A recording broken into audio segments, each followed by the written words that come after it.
Hello everyone, I am Jaren Jacob from One Future Collective. In this video, I'll be talking to you about a few practices that we as educators can actively engage in to consciously dismantle rape culture that tends to take root in community spaces like the classroom. To begin with, let us discuss about how we can teach consent to youngsters.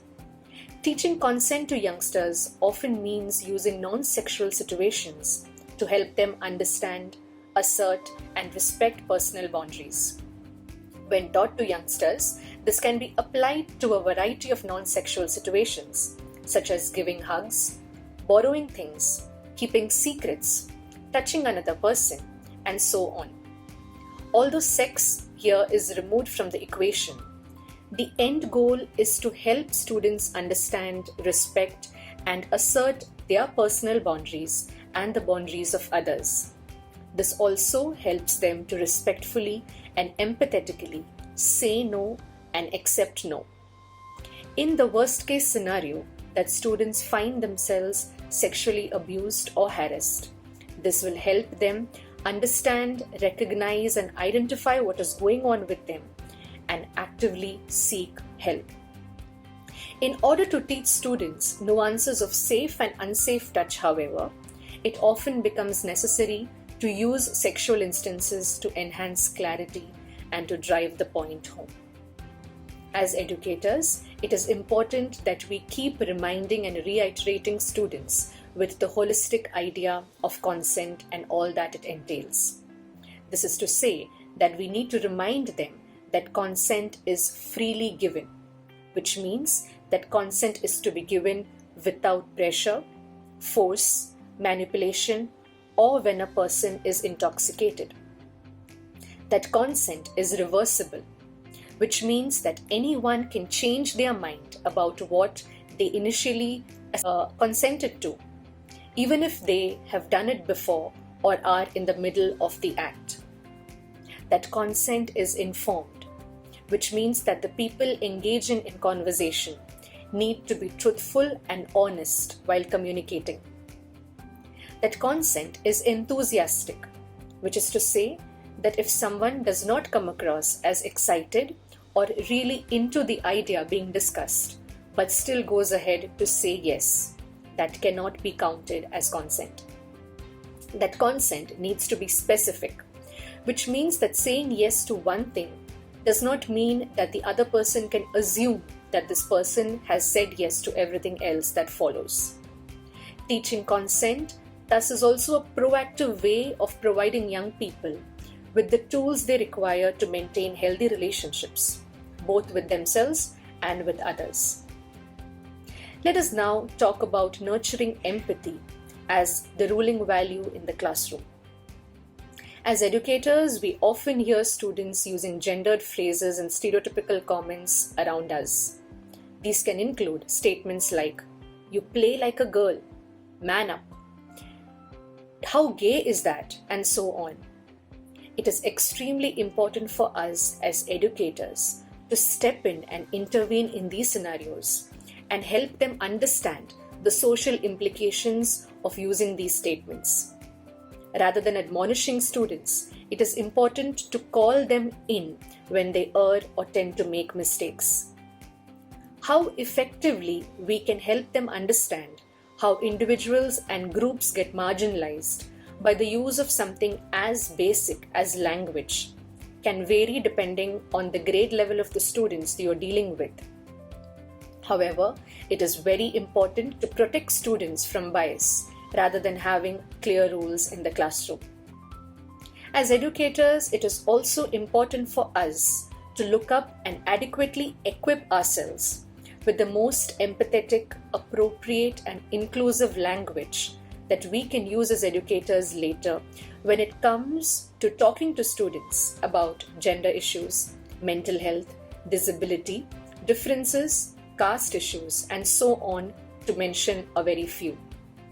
All of this can be done using the method that I previously mentioned, which is by calling students in and engaging them in conversation rather than calling them out or admonishing and punishing them.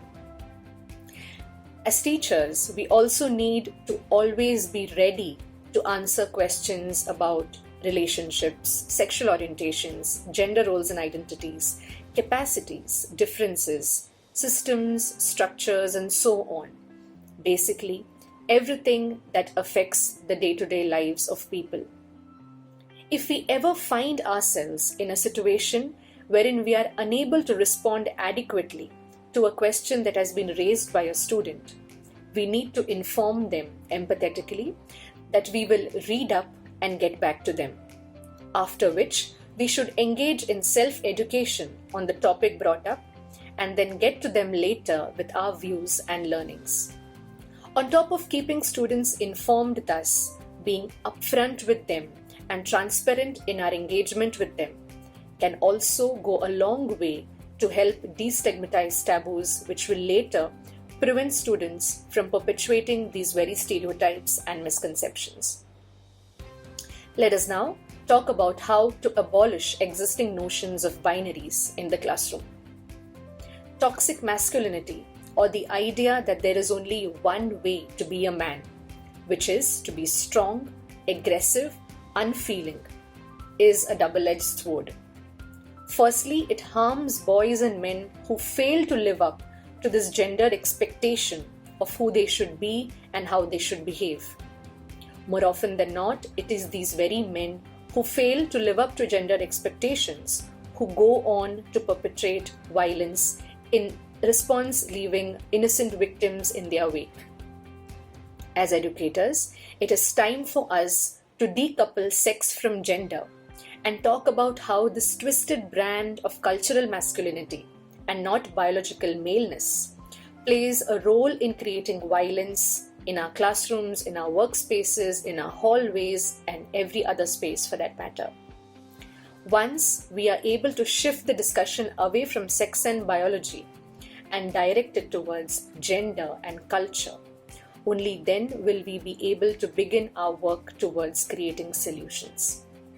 To do so, we also need to stay vigilant and persistent in our conversations about gender through any subject or discipline that we teach individually as educators. Let us now talk about how we can engage students in understanding rape culture and its ramifications. Rape culture can take various forms. It is important to recognize that rape culture goes beyond the narrow notion that a man assaults a woman when she walks alone at night. Rape culture encompasses a wide array of harmful practices that begin young. This is in the form of rape jokes, homophobic jokes, sexist and misogynist statements and comments, and the laughter and ignorance that follows each time someone lets this instance pass by, or when an educator does not intervene or address this instance, which then ends up subtly validating it. It is this very normalization and trivializing that then translates into persons degrading and objectifying others, and even ignoring the autonomy of others, which then leads us all down the slippery slope of rape culture. Rape, violence, harassment, and abuse should never be funny punchlines. These jokes delegitimize sexual violence, identities, and lived realities, making it harder for victims to speak up when they find that their consent has actually been violated. As educators, we need to be ready to address these instances to the best of our capacity and ability. The last thing that I would like to share with you, which can be a practice that we all use in our classrooms, is using gender neutral or gender inclusive language. As educators, we need to alter the language within our lessons to help expand students' perspectives beyond gender stereotypes and taboo topics. For example, via our assignments, competitions, academic and non-academic interactions, we can broaden and nurture their critical thinking by including issues and topics that, for instance, challenge non-normative gender identities and their representation across disciplines. While referring to the class as a whole, we need to always remember to avoid using gendered terms like guys and girls, which prove to be exclusionary, if not to the rest, definitely to those who do not confirm themselves within binaries. Instead, we should rather opt for gender-neutral or inclusive terms like everyone, folks, students, and so on. This conscious use of language lays a foundation that steadily lets students internalize appropriate and socially just behaviors. It goes without saying that the experience of having to navigate these harsh trends will be different for every educator or teacher, with every group of students. But this is surely worth a challenge taking on, or rather, a responsibility that we need to fulfill as teachers and educators if we are to attempt to curb biases within our teaching methods and via the subjects that we teach. Each educator will have to come up with innovative means and ways to address these issues within the scope of their classrooms and their disciplines. As Einstein rightly said, education is what remains with you after you've forgotten everything that you have learned in school and college. Let us ensure that our students ingrain and adopt these basic values and principles and attitudes towards nurturing an inclusive and just society. Thank you so much for watching our video. I hope that it was of use to you. You can reach out to us via any of our social media platforms for more such resources. Thank you.